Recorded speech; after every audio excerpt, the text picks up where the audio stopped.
वरिष्ठ वकील बताने वाले गौरव भाटिया ने भी वो डिबेट ज्वाइन किया। एक गंभीर मुद्दे पर बहस चल रही थी और अभी मैं आपको दिखाऊंगी एक वीडियो के माध्यम से, कल के डिबेट का वीडियो है, कि अपने आप को दुनिया की सबसे बड़ी पार्टी, अपने आप को सनातन धर्म का रक्षक कहलाने वाली पार्टी, वो पार्टी जो रोज बेटी बचाओ बेटी पढ़ाओ का नारा देती है, उस पार्टी के एक प्रवक्ता ने मेरे साथ किस तरह से ओछा व्यवहार किया।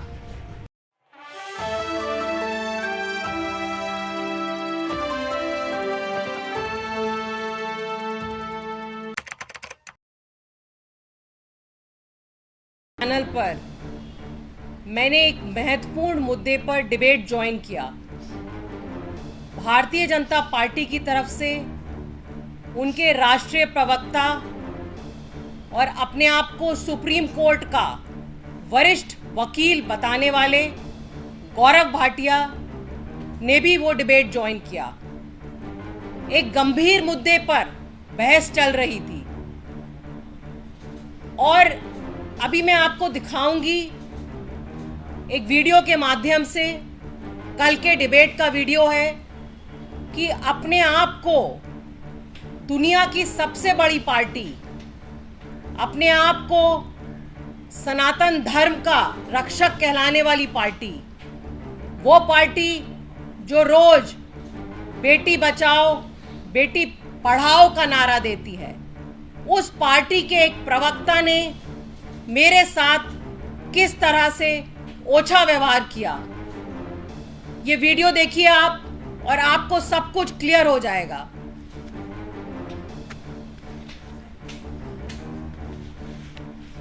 फिर जब मैं इनको छेड़ रहा मैं सबको तो बोल रहा हूं, देखिए अब इसमें 30 सेकंड देते हैं, वो बढ़ जाएंगे, इसमें 30 सेकंड देते हैं। भैया डॉक्टर बात कंप्लीट बुलाओ, मैं सर खुजरा बुजुर्ग वाली नोट सुनूंगा। हां बोलिए मीरा जी आ रहा हूं, मेरे हाथ में क्या इसमें कर लीजिए, फिर टाइम नहीं दूंगा तो फिर आपका मीडिया से मुझे कॉल करें। हां व्हाटएवर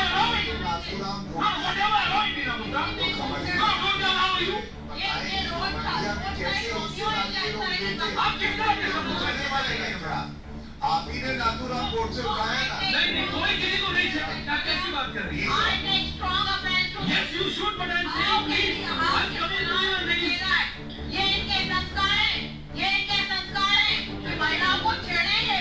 नहीं छेड़ सकते। क्या बोल रहा है आपके?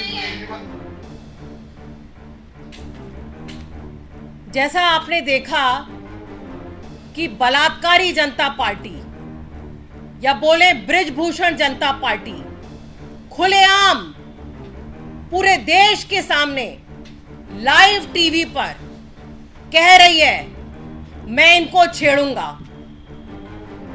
क्या भाजपा के यही संस्कार हैं कि महिलाओं को छेड़ो? इस तरह के लोग यही लोग हैं जो आने वाले दिनों में बृजभूषण शरण सिंह बनते हैं।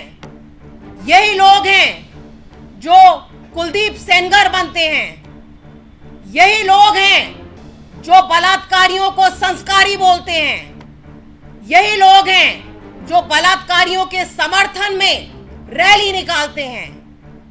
किस तरह से इन्होंने लाइव टीवी पर ऐसा बोलने की हिम्मत करी, एक नेशनल पार्टी के राष्ट्रीय प्रवक्ता को ऐसा बोलने की हिम्मत करी, तो आप सोचिए आम जिंदगी में आम महिला के साथ किस तरह का ये लोग व्यवहार करते होंगे। और ये कोई नई बात नहीं है। आज देखिए मेरे सामने ये लिस्ट है, 10 पन्नों की लिस्ट है, जिसमें भारतीय जनता पार्टी के कितने बड़े बड़े नेताओं ने किस तरह महिलाओं का यौन शोषण किया है, किसी का बलात्कार किया है, किसी के साथ ईव टीजिंग करी है। पूरी लिस्ट है, 10 पेज की लिस्ट।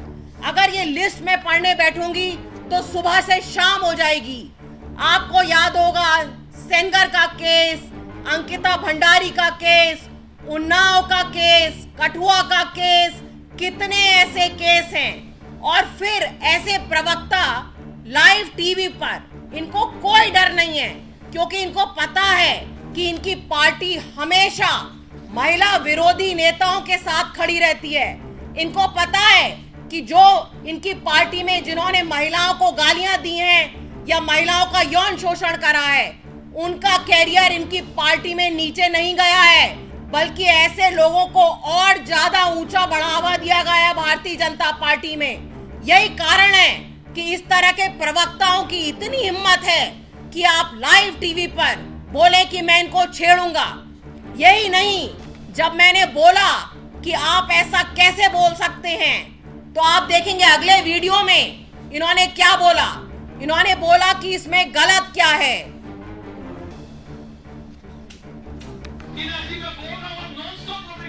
शब्द छेड़ूंगा तो दिक्कत है। तो इनका मानसिक दिवालिया पर हो गया।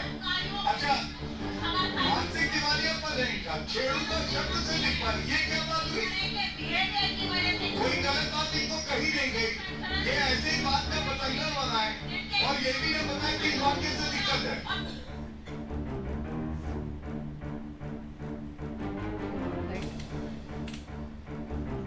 खुद अपने आप को सीनियर एडवोकेट कहने वाले प्रवक्ता, उनको पता होना चाहिए कि कानूनी रूप से छेड़छाड़ करना अपराध है।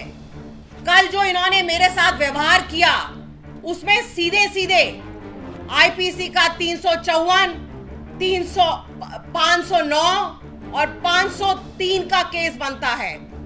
लेकिन गौरव भाटिया ने अपने शब्द वापस नहीं लिए।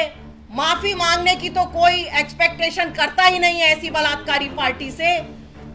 उसकी बजाय और अपना सीना तान के बोल रहे हैं, रोड साइड रोमियो जैसे होते हैं वैसे बोल रहे हैं। ये सब देख के हमें समझ में आता है कि क्यों भारतीय जनता पार्टी आज की तारीख में भी ब्रजभूषण शरण सिंह के साथ खड़ी हुई है।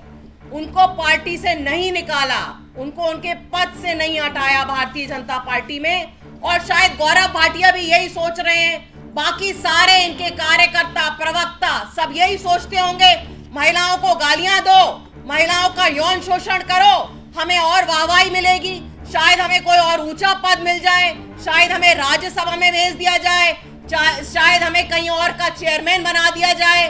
और अब ऐसे जब इंसिडेंट होते हैं तो बाकी सारे लोग, चाहे स्मृति ईरानी हो, चाहे मीनाक्षी लेखी हो, कोई कुछ नहीं बोलेगा, सबके मुंह में दही जम जाएगा। कल ये लोग सनातन धर्म की बात कर रहे थे। ये है इनका धर्म कि जन्माष्टमी वाले दिन आप एक महिला को छेड़ने की बात कर रहे हैं। इस तरह के अधर्मी लोगों का देश में और देश की राजनीति में कोई जगह नहीं है।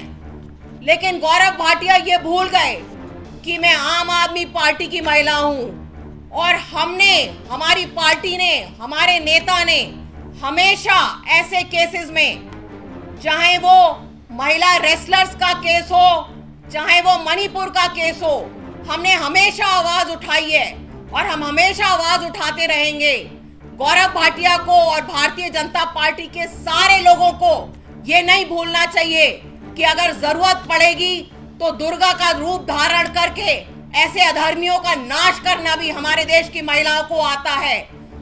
हमारी पार्टी की लीगल टीम ने एफआईआर तैयार कर ली है और हम एनसीडब्ल्यू, डीसीडब्ल्यू दोनों जगह कंप्लेंट करेंगे, एफआईआर भी फाइल करेंगे।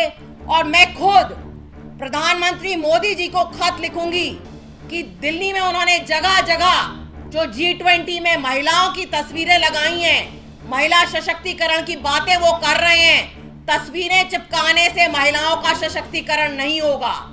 जब तक उनकी पार्टी में इस तरह के लोग हैं, जब तक उनकी पार्टी में ऐसे लोग हैं जो महिलाओं के खिलाफ ऐसे वक्तव्य देते रहते हैं, महिलाओं का शोषण करते रहते हैं, तब तक इस देश में महिला सशक्तिकरण की बात भी उनको नहीं करनी चाहिए।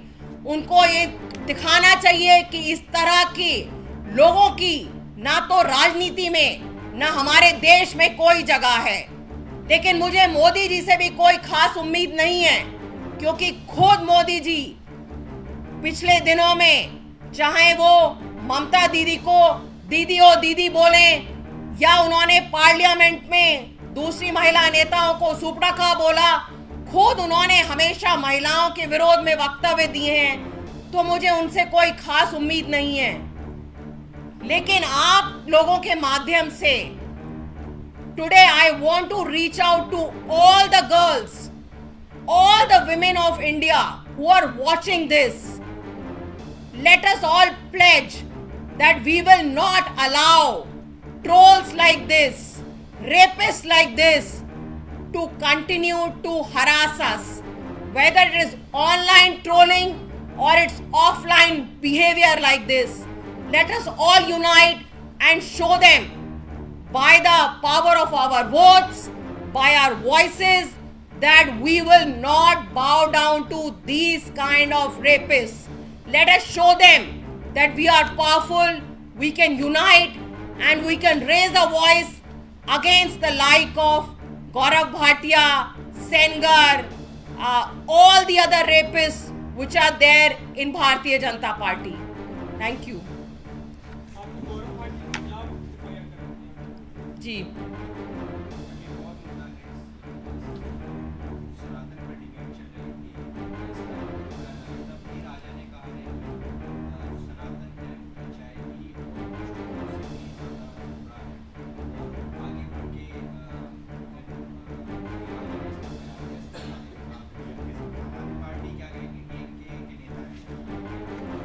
देखिए, इस पे तो हमारे नेता अरविंद केजरीवाल जी ने बिल्कुल क्लियर बोल दिया कि हमारा संविधान सिखाता है कि हमें सारे धर्मों का रेस्पेक्ट करना चाहिए, और आम आदमी पार्टी इस बात में विश्वास रखती है कि हमें सारे धर्मों का रेस्पेक्ट करना चाहिए।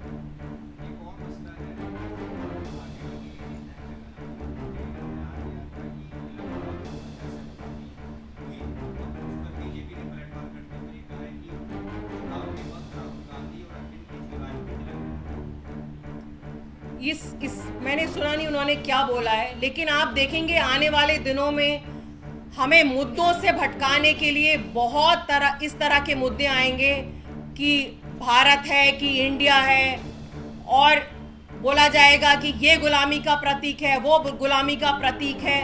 लेकिन खुद अटल बिहारी वाजपेयी जी ने इंडिया शाइनिंग का नारा दिया था, तो क्या वो गुलामी के प्रतीक थे?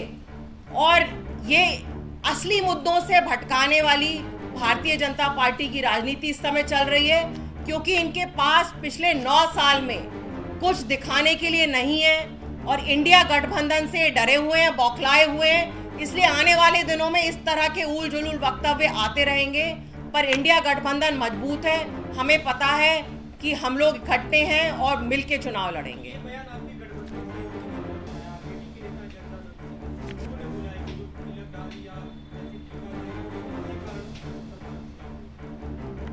इस बयान के बारे में मुझे पता नहीं है। Thank you.